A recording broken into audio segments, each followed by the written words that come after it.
இவைகளை எல்லாம் உருவாக்கிக்கிறதுக்கு நாம் தான் காரணம். அப்படிதான் நபி ஸல்லல்லாஹு அலைஹி வஸல்லம் சொல்றாங்க. புகாரில இடம்பெறக்கூடிய 6412வது ஹதீஸ், அப்துல்லா இப்னு அப்பாஸ் ரலியல்லாஹு அன்ஹு அறிவிக்கிறாங்க, மனிதர்கள்ல பெரும்பாலோர் அல்லாஹ்வுடைய 2 அருள்கொடைகளை இழந்து விடுகிறார்கள்.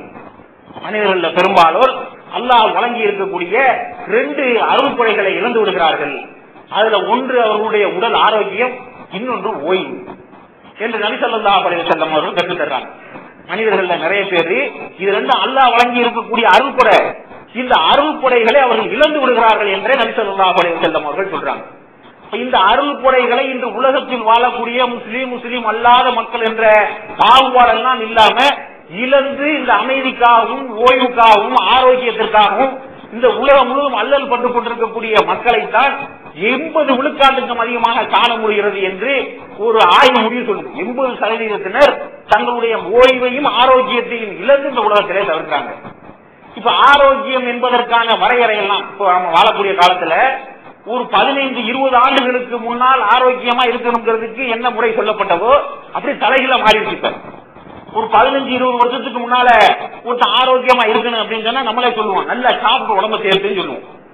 நல்லா சாப்பிடு, உடம்ப சேர்த்து, நல்லா அந்த புரோட்டீன் சாப்பிட்டு, நியூட்ரியன் எடுத்துக்க, இப்படி எல்லாம் சொல்லுவோம். இப்ப ஆரோக்கியமா இருக்கிறதுக்கு என்ன செய்யணும்னு சொல்லப்படுது, டயட் பண்ணுங்க, அதை சாப்பிடாத, இதை சாப்பிடாத, அது ஆகாது இது ஆகாதுன்னு சொல்லி ஆரோக்கியத்திற்கு என்ன செய்ய வேண்டும் என்பது அப்படி தலைகீழ பறந்து வந்துருக்கு. ஏன் என்று கேட்டால் நம்முடைய வாழ்க்கை முறைகள் உலகம் முழுவதும் உள்ள எல்லா வகையான மக்களாலும் அவங்களுடைய வாழ்க்கை முறைகள் அன்னைக்கு மாறிடுச்சு.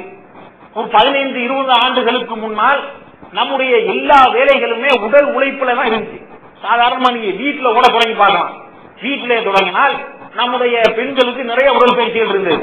துணி துவைக்கணும், துணியை சோப்பு வச்சு இல்ல ஊற வச்சு எடுத்து தொடக்க ரொம்ப கடுமையான வேலை, காய வச்சு திருப்பி தேய்ச்சி இந்த மாதிரியான வேலைகள் எல்லாம் செய்யணும். இப்ப என்ன செய்யறாங்க, மிஷின் இருக்கு, வாஷிங் மிஷின், உள்ள போட்டுறாங்க, எடுத்துடுறாங்க, அதை அப்படியே ஆங்கர்ல குழி வச்சு நிக்க வச்சு அயன் பண்ணிடலாம். ஒண்ணுமே செய்ய வேண்டியது, டபுளா மிஷின் வந்துட்டாங்க.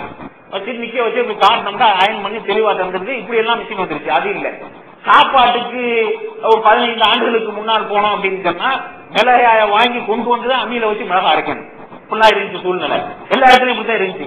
இன்னைக்கு யார் அரைக்கிறா, அரைக்கப்பட்டது கம்ப்ளைண்ட் வேற பண்றோம், செங்கப்பொடி அரைச்சி மிளகா பொடியில கறக்கணும், பப்பாளி வரைய அரைச்சி மிளகுல கறக்கணும் பண்ணுவோம். ஆனாலும் அந்த அரைச்சி விற்கப்படுறதான் வாங்கிட்டு வருவோம். போட்டு பாக்கெட் போட்டு ரெடியா இருக்கு, தண்ணியில கலக்கினா குழம்பாயிரும், இப்படி வாங்கிட்டு வர்றாங்க. இந்த மாதிரி நம்முடைய குடும்ப இயக்கத்துல நீங்க எதை பாத்தீங்கன்னா ஒரு 15-20 ஆண்டுகளுக்கு முன்னால் அடுப்பறிக்க வேண்டும் என்று சொன்னால் விறகுதான் வாங்கணும். கிராமப்புறங்கள் இதெல்லாம் இந்த விறகை தேடி சென்று வெட்டிட்டு வர்ற பழக்க வழக்கம் இருந்தது. இன்னைக்கு இருக்கா, எல்லா இடத்துக்கும் இப்ப கேஸுக்கு நம்ம போராட்டம் பண்றோம். கேஸ் நம்ம வழங்கப்பட்டிருக்கக்கூடிய அருள் கொடைகளை பயன்படுத்திக்கிறதா தவறு இல்ல, வாழ்க்கை முறை மாறிவிட்டது என்பதை சுட்டிக்காட்டுவதற்காக இதெல்லாம் சொல்றேன். இந்த மாதிரியான நம்முடைய வாழ்க்கை முறைகளையும் நிறைய மாறி போச்சு. இப்ப ஒரு இடத்துல இருந்து பஸ்ல இறங்கி நடந்து இங்க வரக்கூடிய பஸ் ஸ்டாண்ட்ல இறங்கி நடந்து போயிடலாம்ங்கிற தூரம் எல்லாம் இப்ப நடைபெறமா இல்ல. ஏன்னா ஆட்டோ நமக்கு வசதியா இருக்கு அப்படிங்கிற காரணத்தினால நட குறைஞ்சிருச்சு. அதுக்கு முன்னால பணம் இருந்தால் கூட அந்த வசதி கிடையாது. இறங்கினாருன்னு சொன்னா பஸ் ஸ்டாண்ட்ல வீடு வரைக்கும் வந்து சேருவதற்கான வசதி இருந்துச்சா, வசதி இல்ல. இப்ப வசதி இருக்கிற காரணத்தினால அந்த நடை இல்ல. ஒரு இடத்துல இருந்து இன்னொரு இடம் போகணும் அப்படின்னு சொன்னா அதிகபட்சமா எல்லாத்தையும் வந்து உயர்ந்த வாகனம் சைக்கிள். சைக்கிளிங் வந்து நடக்கிறத விட மற்ற பயிற்சிகளை விட சிறந்த பயிற்சி. இப்ப கூட என்ன செய்யறோம், ஏங்க ஒரு சைக்கிள் வச்சுக்கிட்டு ரொம்ப கஷ்டப்படுறீங்க, குறைஞ்சபட்சம் ஒரு திருநா ஓடுற மாதிரி விட்டா நின்ற மாதிரி ஒரு ஆட்டோமேட்டிக்கா ஏதாவது ஒரு வண்டியை வாங்கி வச்சுக்கிறேன் 50 சிசிக்கு இல்ல 60 சிசிக்கு நம்மளே சொல்றோமா ஆலோசனை. அப்ப இது போல நம்முடைய வாழ்க்கை முறைகள் எல்லாம் முழுவதுமாக தலைகளாக மாறிவிட்ட காரணத்தினால் சாதாரணமா ஒரு காரை ஒரு 2 சக்கர வாகனத்தை முழுக்க எரிபொருளை நிரப்பி எங்காவது ஒரு இடத்துல ஒரு வருஷத்துக்கு நிப்பாடி வச்சுட்டா என்ன ஆனு, அந்த எரிபொருள் முழுவதுமா எல்லா டியூபுகள் வழியா பழகி இன்ஜினுக்குள்ள வந்து எல்லாத்துலயும் வந்து ஜாம் ஆகி அதை பிச்சு உடைச்சுதான் வேலை செய்ய வேண்டிய ஒரு சூழ்நிலை வந்துடும். இந்த நிலையில மனிதர்கள் இருக்கோம். நல்லா சாப்பிடுறோம், மட்டன் சிக்கன் என்னென்ன வேணுமோ உணவுப் பொருள்கள் பறக்கத்தா அல்லாவுடைய நாட்டத்தினால அப்ப கிடைச்சத விட தாராளமா கிடைக்கும். நல்லா சாப்பிடுறோம், சாப்பிட்டு முடிஞ்ச அந்த சாப்பாட்டுக்கான வேலை உடல் உழைப்பு நமக்கு இல்லை. ஆனா சாப்பாட்டுல எந்த குறையும் நம்ம வைக்கிறதும் இல்லை. இந்த பிரச்சனைகள் முழுவதுக்கும் காரணம். நல்லா சாப்பிடுறோம், அதற்கான உடல் உழைப்புகள். இப்ப உடல் உழைப்பு வேணும் அப்படின்னு சொன்னா நம்ம எடுத்த உடனே என்ன செய்வோம், போய் உடனே தொலைக்காட்சியில் திருப்பி காட்டுவாங்க. என்ன காட்டுவாங்க, நீங்க வகுத்த 40 நாள்ல ஒரு எக்ஸசைஸ் பண்ணாம குறைக்கிறதா இருந்தா இந்த ஒரு பெல்ட் இது வாங்கிக்கமா. வகுத்த 40 நாளைக்கு இல்ல ஒண்ணுமே செய்யாம எக்ஸசைஸும் பண்ணணுமா, குறைஞ்சு தோற்றம் நல்லாவும் இருக்கணுமா, ஒண்ணும் செய்யக்கூடாது, படுத்துக்கணுமா. இப்படி நம்ம எல்லாருடைய சிந்தனை போக்கும் இப்படி இருக்கிற காரணத்தினால இப்படி ஒரு பொருளை விளம்பரம் பண்றான். விளம்பரம் பண்ணி இதை வாங்கி நீங்க உபயோகப்படுத்துங்க. 40 நாள்ல குறைஞ்சு சொல்லிட்டு ஒரு கைத்த 4 பிளாஸ்டிக் டப்பாவுக்குள்ள மறைச்சு அந்த கைத்த 250 ரூபா 300 ரூபாய்க்கு இருக்காங்க. கயிறுல இல்ல மேட்ரு, நம்ம தொடர்ச்சியா செய்யறோமா முடியாதாங்கிறத மேட்ரு. இது நமக்கு வழங்குறது இல்ல. கயிறுல என்ன, கயிறு நீங்க வாங்கி வீட்டுல வச்சுக்கலாம், 250 ரூபாய் யாருக்கு ஏறாது. இப்படி விளம்பரம் பண்றாங்க. இதையெல்லாம் வாங்கி நாம வச்சுக்கிறோம். ஒரு நல்லா வந்திருக்கு 50 நாள்ல த்ரெட்மில் இது பண்ணி பாக்குறதுக்கு சினிமா தெரியும் சொன்ன உடனே அதை வாங்கிட்டு வந்து வீட்டுல வைப்பாங்க. வச்சா போதுமா, உடம்பு குறைஞ்சிருமா, செய்ய வேண்டியதை செய்யணுமே. இப்படி ஆரோக்கியத்திற்கான வழிவகைகள் மாறி போச்சுன்னா நிறைய பேருக்கு இப்ப தெரியாது. இன்னும் நம்ம சமுதாயத்து பெண்கள்ல நிறைய பேர் என்ன நினைச்சுக்கிட்டு இருக்காங்கன்னா, நல்லா சாப்பிடுறத வலுவூட்டும் நினைச்சுக்கிட்டு இருக்காங்க.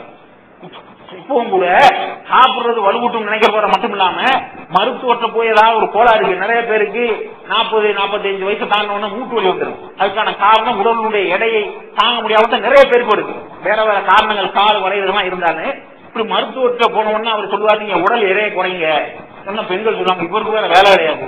இதெல்லாம் இவர் சொல்ற மாதிரிலாம் சாப்பிட்டுட்டு இருந்தோம்னா உடம்பு நல்லா இருக்குமா என்று சிந்திக்கக்கூடிய அளவுல தான் சமுதாயம் இருக்கு. அதனாலதான் நீங்க தஞ்சை மாவட்டத்தில், தஞ்சாவூர்ல, ராமநாதபுரத்துல எல்லாம் போய் மருத்துவமனைகள் எல்லாம் பாருங்க, 90% நம்ம சமுதாயத்தை ஆளுமே இருக்காங்க. நிறைய நீங்க இருந்து பாத்தீங்கன்னா பெண்களாகட்டும் ஆண்களாகட்டும் இவர்களால நிரப்பப்பட்டிருக்கிறத பார்க்க முடியும். ஒரு விழிப்புணர்வு இது சம்பந்தமான ஒரு சிந்தனையே நமக்கு வரல. பாக்கி இப்ப அந்த காலத்துல உங்களுக்கு இருந்த மாதிரி வேலை இல்லையா? காலையில எந்திரிச்சு எங்க போறீங்க? காலையில எந்திரிச்சு கிராமங்கள்ல இயற்கை தேவைகளை நிறைவேற்றுவதற்கு கூட ஒரு 15 நிமிஷம் நடந்து போற சூழ்நிலை இருந்துச்சு. இப்ப அதுக்கு நீங்க போறதில்லை. போய் நடங்க, எங்கேயாவது வெளியில நடங்க, இதெல்லாம் வரவே வராது. எந்திரிச்சோம் சொன்னா இப்ப அதனால என்ன ஆயிடுச்சு, தூங்குற நேரமே மாறிடுச்சு. இரவு பூரா தொலைக்காட்சி தொடர்களை பார்த்துக்கிட்டு இருந்துட்டு 12-1 மணிக்கு தூங்குறது, காலையில 10 மணிக்கு எந்திரிக்கிறது என்ற பஜரெல்லாம் கிடையவே இல்லை என்ற ஒரு சூழ்நிலைக்கு மாறி இருப்பதை நம்மால் காண முடிகிறது. இந்த ஆரோக்கியம் என்ற ஒன்று அல்லாஹ் வழங்கி இருக்கக்கூடிய அருள்கொடைகளை மனிதர்களில் பெரும்பாலோர் பெற்றுக் கொள்வதில்லை என்று நபி ஸல்லல்லாஹு அலைஹி வஸல்லம் கற்றுத் சொல்றாங்க. அப்ப இதற்காக நாம் நம்முடைய வாழ்க்கை முறைகளை மாற்றி அமைச்சுக்கிறோன்னு இன்றைய அறிவியல், மருத்துவ அறிவியல் என்ன சொல்லுது என்றால், உங்க மூளை அமைதியாக இருப்பதற்கு, உங்களுடைய மனம் அமைதி பெறுவதற்கு உடல் சரியாக ஒத்துழைக்க வேண்டியது அவசியம் என்று மருத்துவ அறிவியல் சொல்கிறது. உடலை அதனுடைய கட்டுக்குள்ள உற்சாகமாக வைத்துக் கொண்டால்தான் மனமும் அதற்குரிய அமைதியோடு இருக்கும் என்று சொல்றாங்க. அதற்கான வழிவகைகளையும் நாம மேற்கொள்ளணும். இது தெரியாதவங்களுக்கு சொல்லியும் கொடுக்கணும். ஏதோ நம்ம மட்டும் செய்யறோம், நல்லா கிரீமா இருக்கிறோம் இல்லாம இதை தெரிந்தவர்கள், நடப்பவர்கள், பயிற்சி செய்பவர்கள் இது மாதிரியான பயிற்சிகளை மற்றவர்களுக்கு கற்றுக் கொடுத்து அல்லாஹ்வுடைய அருள் கூட இதை பெறுவதற்கு நாம் முயற்சி செய்ய வேண்டும் என்று மாறி உள்ள மாற்றங்களை விளக்கி சொல்லி மக்களுக்கு சொல்லணும்.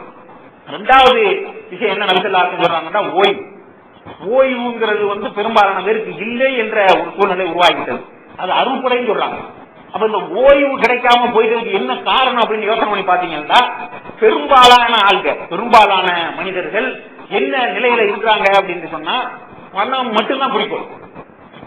பணம் சம்பாதிக்கணும் இப்படிங்கிறத விட்டா வேற ஒண்ணுமே தெரியாது. சம்பாதிக்கணும் என்கின்ற காரணத்திற்காக அல்லாஹ் சுப்ஹானஹு அத மனிதனுடைய இயற்கையிலும் சொல்லி காட்டுறான். அல்ஹாக்கு முத்தகாது ஹத்தா துருத்து முஹம்மகாது.